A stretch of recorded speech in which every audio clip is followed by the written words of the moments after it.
chers amis démocrates du monde entier, les amis du Congo-Brazzaville, les amis d'Afrique, d'Amérique, les amis européens, nous tenons à vous dire un bon après-midi dans cette journée du 19 octobre 2017. Et nous sommes ici à Toronto au Canada et nous aimerons rapidement parler de quelques sujets. Éventuellement, nous allons commencer par les fils des idées, c'est-à-dire les femmes congolaises du Congo-Brazzaville ont compris qu'il est temps de se lever. Hier, nous avions publié un message audio dans lequel une Congolaise a parlé aux Congolais et a éventuellement interpellé la conscience de nos compatriotes qui sont au nord du Congo, de vouloir se lancer dans une révolution pour libérer le Congo, et que la libération du Congo n'était pas question seulement des Congolais du Sud, mais aussi des Congolais du Nord, parce que nous vivons tous dans un même pays. Et cette compatriote a lancé vraiment un appel solennel à toutes les femmes du Congo de pouvoir se lancer, parce que pour elle, elle croit que les hommes sont tellement ancrés dans la politique, si bien que tout un chacun a sa partisanerie d'un certain nombre de leaders. Et donc, elle a eu à demander les Congolais, surtout aux femmes congolaises, de réellement se lancer. Mais vous voyez, ce cri de cette dame, de notre sœur du Congo-Brazzaville, a été écouté.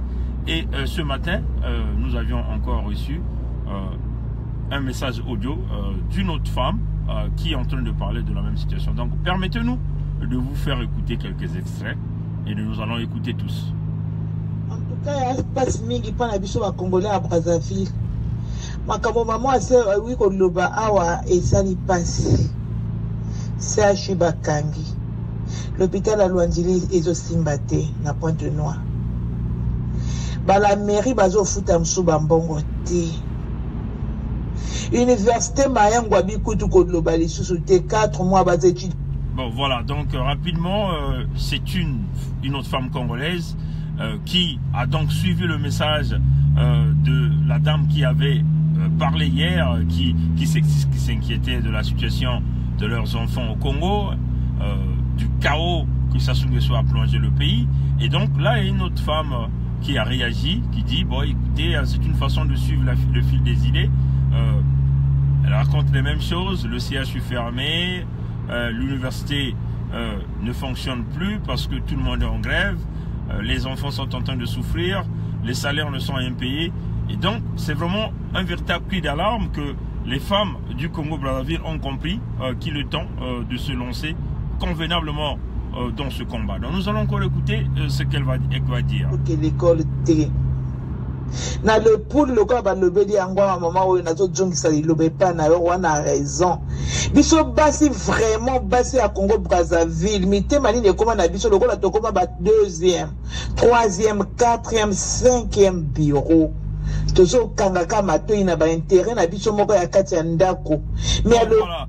Donc vous entendez là le cri de la dame, elle vient ajouter plusieurs idées, c'est-à-dire que elle se dit mais comment les femmes ne peuvent pas comprendre que le pays est en train de se faire malmener.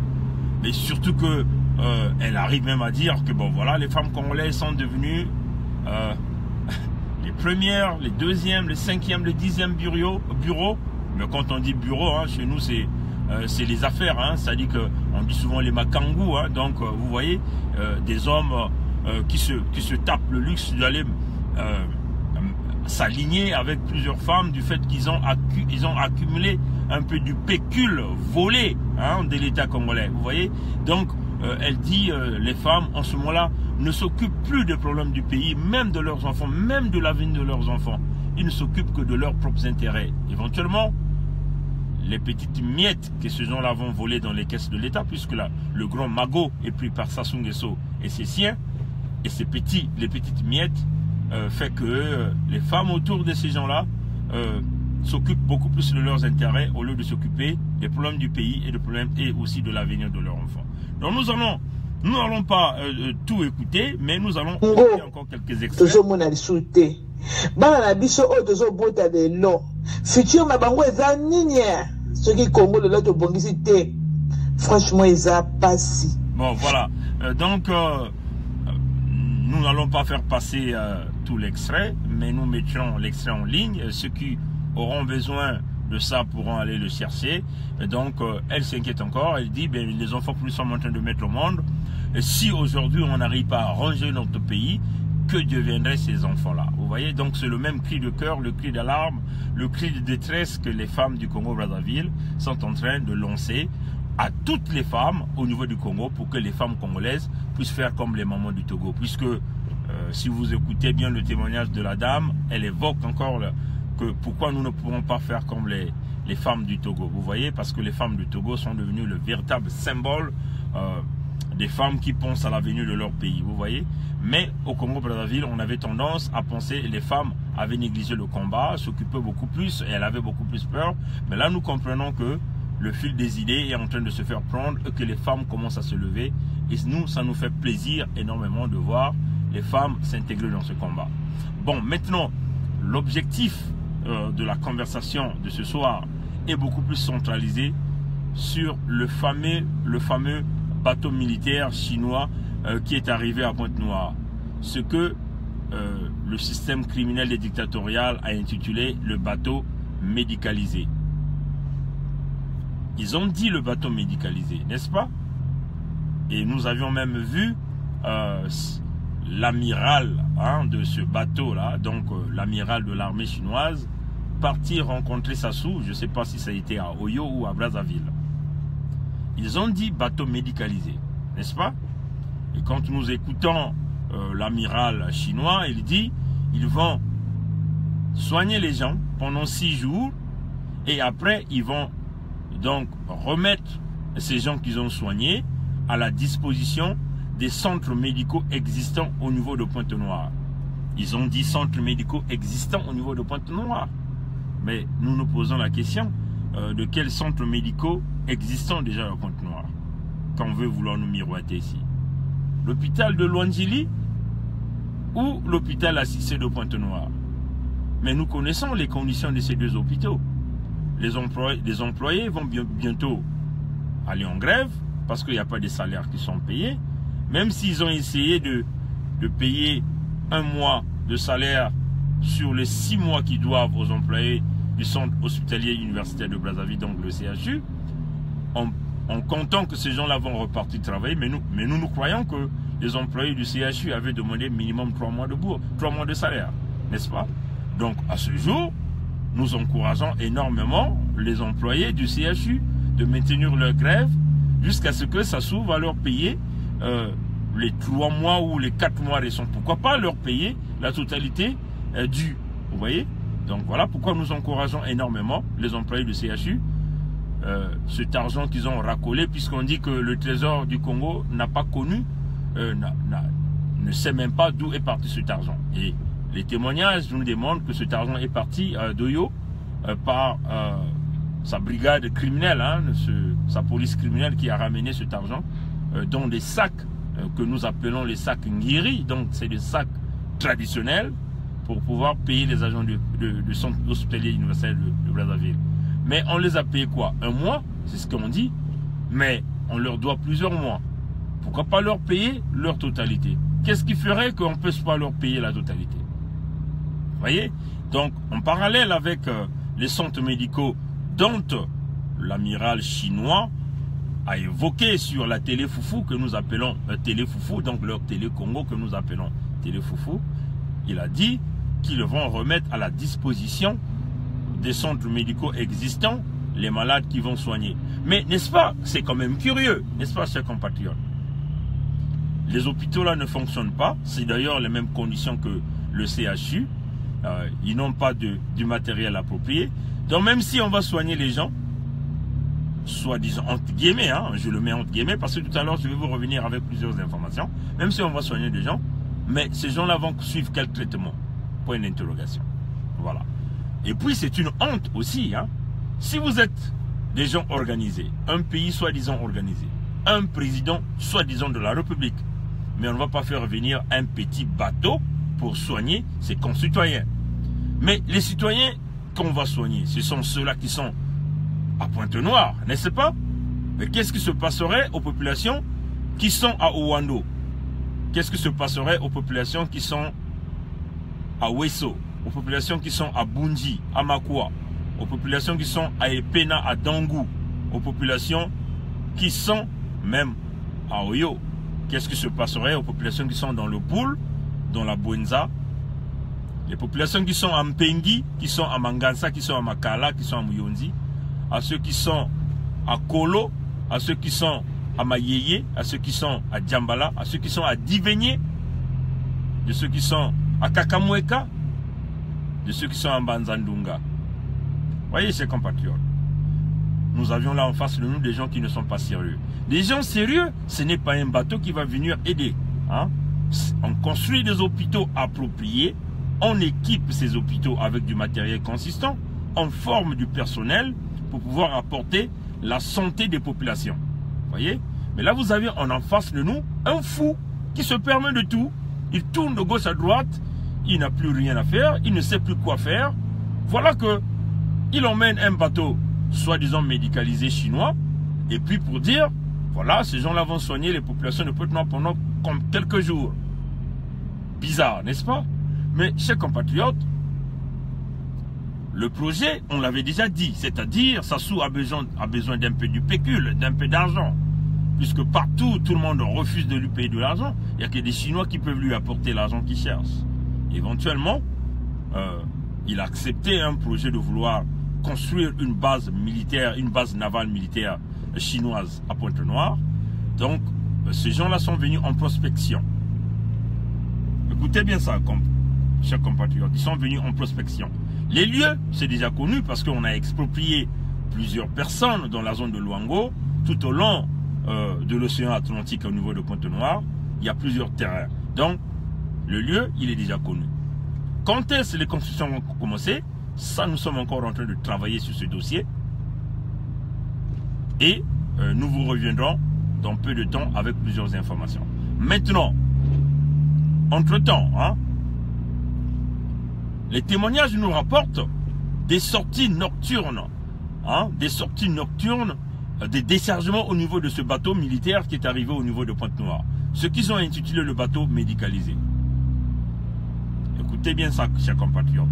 Des témoignages, revenons droit de ceux qui nous informent, nous révèlent des déchargements nocturnes, des cargaisons et des cargaisons, de déchargements nocturnes dans ce bateau qu'ils ont intitulé le bateau médicalisé. Maintenant, ceux qui nous ont apporté l'information sont donc incapables de nous dire réellement quels sont les matériaux qu'on déchargeait dans ce bateau-là. Parce qu'on dit, les matériaux sortent de ce bateau, c'est de gros véhicules, et il y a une partie de matériel qui partent peut-être à Pointe-Noire, il y a une partie de matériel qui partent directement à l'aéroport de Pointe-Noire. Alors, nous nous suspectons, vous voyez, nous ne confirmons pas, mais nous suspectons quel est ce type de matériel qu'on va sortir nuitamment dans un bateau qui est venu, soi-disant, pour pouvoir apporter, pour pouvoir soigner les Congolais. Vous voyez?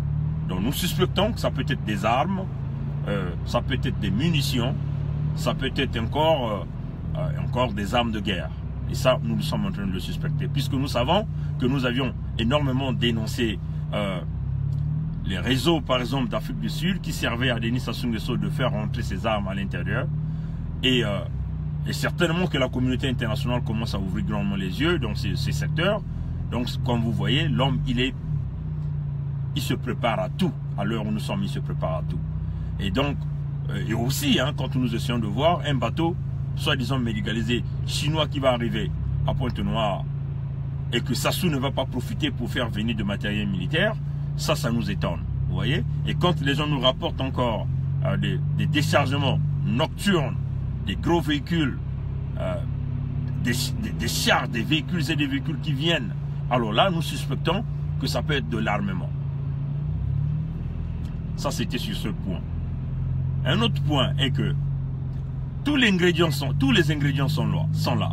Hein? Les ingrédients sont là dans dans le sens où Sassou Nguesso a réalisé une haute trahison. Une haute trahison. Donc normalement, si nous avions été, si on avait eu un pays normal, excusez-moi. Donc je disais, dans le cas où on avait un pays sérieux, où une justice qui fonctionnait, Sassou devait être arrêté et jugé. Mais pourquoi cette justice ne réagit pas? Premièrement, parce que tous ceux qui sont là, c'est des gens qui ont été nommés par affinité ethnique, des gens qui sont accros au système, Sassou, et ces gens n'ont aucune autorité sur la personne qui les a nommés, c'est-à-dire la Cour suprême du Congo et du papier. Hein, ça c'est le premier point. Deuxièmement, Sassou a mis des verrous dans sa constitution, hein, d'ailleurs, ce qui a fait qu'il puisse massacrer les Congolais. Il a mis des verrous dans sa constitution, c'est-à-dire personne ne peut le poursuivre pendant ses fonctions et après ses fonctions. Hein. Donc il peut commettre l'impunité, il peut commettre le vol, il peut massacrer les Congolais, comme d'ailleurs ce qu'il est en train de faire avec le département du Pôle. Vous voyez, la justice n'a aucune autorité sur lui. Mais non, nous comprenons que puisque la justice n'a aucune autorité sur lui, l'armée congolaise lui est déjà acquis. La police et la gendarmerie lui sont acquises. Vous voyez? Et vous comprenez, chers compatriotes, que notre unique porte de sortie, on n'a que deux portes de sortie. La première, c'est un soulèvement populaire. Et quand nous parlons de soulèvement populaire ici, nous parlons de soulèvement populaire dans tout le pays au même moment. Que ça ne soit pas un soulèvement populaire essentiellement réservé dans les quartiers sud de Brazzaville ou encore au sud du Congo. Vous voyez? Et d'ailleurs, c'est ce que la dame a dit hier. Hein? Il faut que ça soit un soulèvement populaire de partout. C'est-à-dire, si réellement on nous fait miroiter l'idée de consister à dire que, ben voilà, tout le monde est en train de souffrir, et nous pensons que si l'apocalypse économique est ancrée au Congo, et nous considérons que c'est tous les Congolais qui doivent se lever pour pouvoir chasser les criminels, pour pouvoir chasser cette poignée d'individus qui ont pris en otage le pays. Donc éventuellement, nous voulons voir les quartiers du nord de Brazzaville, nous voulons voir dans tout le nord du Congo, nous voulons voir tous les Congolais en général se lever comme seuls pour pouvoir déboulonner Sassou. Ça c'est sur ce point. Deuxièmement, la deuxième porte de sortie, c'est éventuellement l'équilibre des forces militaires. C'est ce que nous avons toujours dit. Hein? L'équilibre des forces militaires. C'est-à-dire mettre en face de Sassou une véritable force militaire et qui ferait qu'il n'aura pas de choix, c'est de négocier. Parce que quand il va commencer à remarquer que son champ d'activité va se faire réduire par des énormes bombardements aux armes lourdes dans son village de Oyo, il n'aura pas le choix. Hein? En ce moment-là, il n'aura pas le choix. Quand il va constater que Oyo est bombardé, que Olombo est bombardé, que tout autour de sa contrée est bombardé par des forces lourdes, des gens bien équipés, des véritables commandos, Sassou n'aura pas de choix de négocier. Il va premièrement, il va tailler la zone, hein, où il taille la zone, où il cherche à négocier. Donc, mais même s'il taille la zone, il cherche à négocier, en ce moment-là, l'équilibre de forces militaires ferait que tous ces petits généraux-là, qui se prennent pour des petits dieux, hein, tous ces petits généraux qui sont devenus des véritables gangsters au pays, qui se prennent pour des petits dieux, n'auront pas de choix. La première des choses, ils vont fuir en République démocratique du Congo. Parce que ça sera leur première porte de sortie. Parce que quand on dit l'équilibre de forces militaires, c'est-à-dire, vous venez par vous attaquez Sassou sur lui, vous détruisez tous ces hélicoptères, vous l'empêchez de décoller par Oyo, et vous fermez de l'autre côté de la République centrafricaine et aussi de la République démocratique du Congo. Et en ce moment-là, il n'aura pas d'issue. Il va pleurer dans sa maison, il va chercher à négocier. Vous voyez? Et tous ces généraux-là vont chercher à aller à Kinshasa. Or, nous, à Kinshasa, on a déjà des contacts énormes qui vont aller les attendre, hein, là où ils vont arriver. Donc, éventuellement, vous verrez que nous allons les prendre comme des petits poulets et nous allons les ramener à la véritable justice pour les juger convenablement. Vous voyez? Donc, ce sont les deux portes qu'il nous reste à faire. Soulèvement populaire et aussi l'équilibre des forces militaires. Ou encore, on peut aller avec les deux. Au même moment qu'il y a soulèvement populaire, au même moment, il y a l'équilibre des forces militaires qui est en train de percer. Et en ce moment-là, Sassou n'aura pas de choix. Mais il faut que nous arrivions à le faire le plus rapidement que possible. Pour sauver au moins le minimum encore qui reste, qui peut permettre aux Congolais de survivre pendant le temps de négociation. Parce que nous savons que le Fonds monétaire international, si le Fonds monétaire négocie avec Sassou, ça serait que de la catastrophe, vous voyez? Parce que Sassou ne va nous emmener nulle part. Bon, ça c'était sur ce point. Et nous voulons ici remercier tous les Congolais qui sont énormément impliqués dans cette lutte, cette lutte des Congolais vaillants, des Congolais qui se donnent de leur temps pour continuer à combattre, pour continuer à chercher l'ouverture, pour continuer à chercher la liberté, pour continuer à chercher la libération du Congo-Brazzaville. Nous avions en face de nous un homme qui n'a pas pitié du peuple, qui n'a pas pitié du peuple. Donc, nous voulons voir dans les jours qui vont venir plusieurs Congolais debout à jamais pour se battre. Maintenant, en ce qui concerne l'affaire des terres, mais ça fait partie du devoir de tout Congolais de pouvoir protéger les terres du Congo. Il faut forcément que nous puissions protéger les terres du Congo. Qu'il s'agit des terres de Ngo, dans les plateaux, qui vont vouloir que Henri Nzombo et Denis Sassou Nguesso ont décidé de vendre pour soi-disant une production de la canne à sucre aux étrangers. Nous condamnons cela fermement. Et nous appelons à tous les intellectuels congolais de pouvoir condamner. Ce que nous proposons, à la place de donner ces terres aux étrangers, on va donner ces terres aux groupes de coopératives des Congolais qui vont exploiter dans le domaine agricole. Et nous proposons que ces groupes de coopératives congolais puissent être assistés par des étudiants qui sont sortis de l'Institut rural du développement au Congo. Vous voyez, tous ces étudiants, des cadres congolais qui sont formés dans le département rural, assistés par cela. Et puis, que nous puissions demander que Saris Congo, c'est-à-dire la sucrerie du Congo qui se trouve en Caï, qui a déjà une grande expertise et l'expérience dans la culture de la canne à sucre, puisse porter main à ces coopératives congolais. Pour que tous ensemble, qui puissent travailler en parallèle afin de produire de la canne à sucre de la bonne qualité. Et aussi, nous proposons que la canne à sucre qui va être produite en Ngo puisse être transformée au niveau de Saris, parce que déjà l'industrie de la canne à sucre existe en Caï. C'est cela le véritable projet qui va permettre de créer les emplois au Congo, de vendre la canne à sucre et d'augmenter la richesse nationale. C'est une source de revenus que le Congo est en train de créer. Mais si nous le donnons aux étrangers, la transformation va se faire à l'extérieur. Le Congo ne va bénéficier de quelques impôts et qui ne va absolument rien rapporter.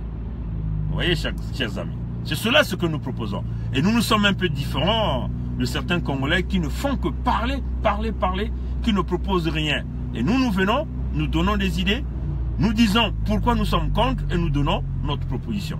C'est cela, en ce qui concerne les terres de Ngo et la production de la canne à sucre. Et en ce moment, le groupe de coopératives, c'est des Congolais qui vont exploiter.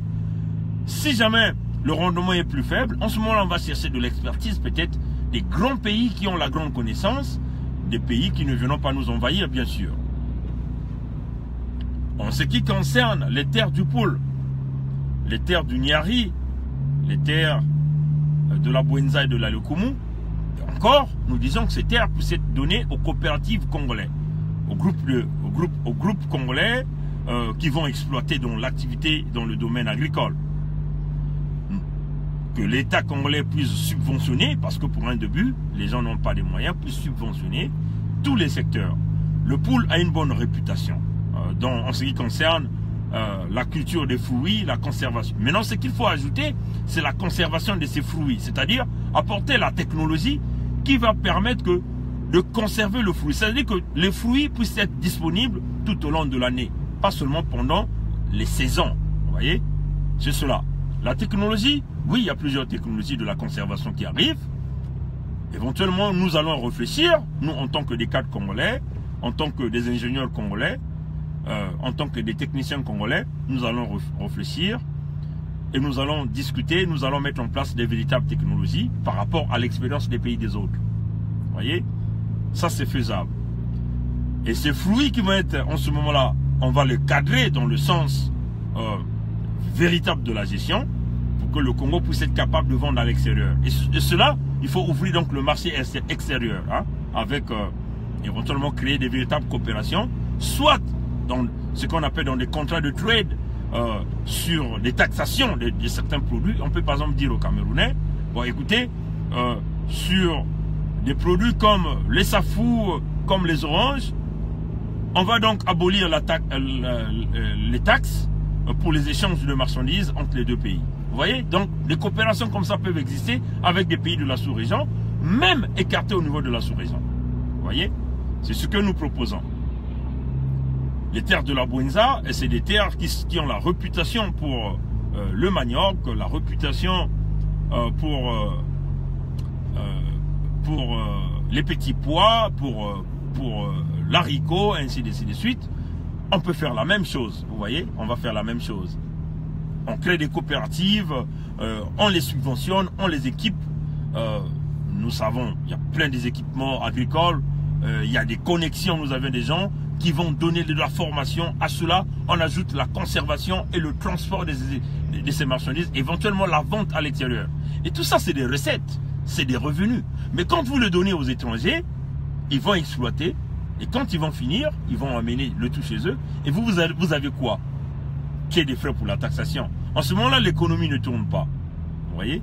C'est de cette façon que nous nous proposons. Et cela est aussi vrai pour les terres de la Lekumu, les terres du Niari, et aussi les terres des plateaux, ainsi de suite, et n'importe quelle terre que nous voulons exploiter au niveau du Congo-Brazzaville. Vous voyez? Notre plan, il est clair. Aux Congolais d'abord, avec des subventions de l'État, le suivi de l'État, l'expertise appuyée par des intellectuels congolais,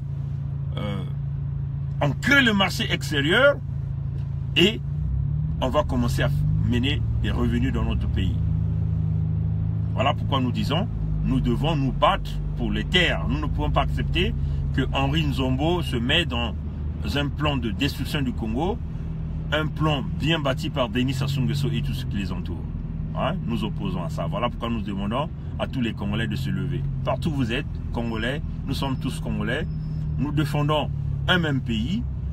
Nous avions tous les mêmes valeurs. Aucun Congolais est au-dessus de la loi. Aucun Congolais a le monopole dans ce pays de pouvoir donner la mort aux uns aux autres. Non. Il nous faut une véritable justice et pour sauver le Congo. Voilà un peu le grand message de ce soir et nous vous souhaitons une bonne soirée et que Dieu bénisse les femmes du Congo, que les femmes qui commencent maintenant à rentrer dans l'engouement de ce combat, et nous demandons aux femmes qui sont au Congo de s'impliquer, de vraiment être déterminées, de s'organiser, sinon le pays est en déclin. Nous voulons voir les puissances, la puissance de la femme, le courage de la femme congolaise. Nous voulons voir les interventions de la femme, mais nous voulons aussi voir les femmes dans la rue. Les jeunes du Congo-Brazzaville, comprenez que le Congo a été englouti par une dette ça sera difficile de se relever de cette dette. Mais si nous laissons Sassou, Sassou ne va jamais nous apporter la solution. Sassou ne sera jamais la solution. Jamais. Parce que cet homme, il est resté là quasiment plus de 40 ans. Il a eu toutes les possibilités pour pouvoir ramener le Congo à l'émergence. Mais il n'a pas pu parce qu'il a la haine pour les populations de ce pays. Il n'a jamais aimé les Congolais. Sassou est un voleur. Sassou est un voleur, il faut le dire, c'est un voleur. Sassou est un fou, il faut le dire, Sassou est un fou. Et nous n'avons pas besoin de cet homme de ce pays. Même si vous allez dialoguer avec ce type 1 million de fois, vous lui donnez tous les moyens possibles, il est incompétent à vie et dans le sang. Vous voyez? Et c'est ce qui avait même fait qu'il n'a même pas pu aller au lycée Savourien de Brazza. Vous voyez? Et donc, chers compatriotes, nous ne pouvons rien s'attendre de Sassou Nguesso, ni des gourous girouettes, hein, ce que j'appelle des gourous girouettes, c'est-à-dire les vieux manoirs de la politique, hein, qui nous disent qu'on a tant d'années d'expérience, mais leur expérience nous a conduit dans la ruine et dans la destruction totale. Leur expérience a brisé complètement le Congo. Donc leur expérience est nulle pour nous, chers compatriotes. Hein.